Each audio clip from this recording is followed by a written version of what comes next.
L'amour, pour moi, c'est juste une force. C'est quelque chose qui supporte, qui soutient absolument tout. Alors, c'est quelque chose qui, en fait, dit oui. Mais oui sans condition. C'est pas oui, si, ou oui, mais c'est vraiment oui. Et l'amour, c'est ce oui sur lequel, l'ensemble de ce qu'on appelle la création ou de la manifestation, va se déployer. S'il n'y a pas ce oui, s'il n'y a pas l'amour, il n'y a rien. Donc l'amour, c'est beaucoup plus fondamental, selon moi, qu'un sentiment, qu'une émotion, qu'un attachement, qu'une explosion hormonale. C'est également beaucoup plus qu'une croyance ou que sais-je encore. L'amour, c'est le fondement même de la vie.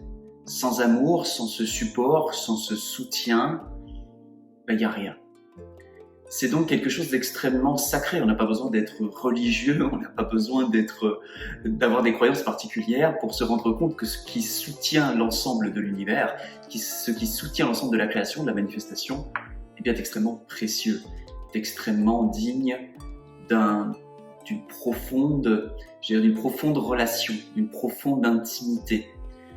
Et je pense que si les enfants, les adolescents et les adultes étaient plus souvent soumis à ce vertige de l'amour, à ce vertige de la beauté, s'ils avaient plus souvent l'occasion de s'émerveiller devant la façon dont les choses sont faites, ils pourraient peut-être tomber en amour avec l'amour, et tombant en amour avec l'amour, s'autoriser, avoir la chance de s'adosser à ce support, à ce soutien originel.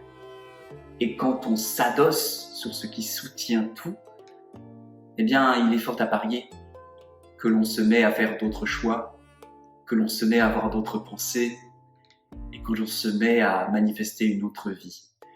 C'est peut-être ça, être religieux mais sans religion, être croyant sans croyance, avoir la foi sans être dogmatisé.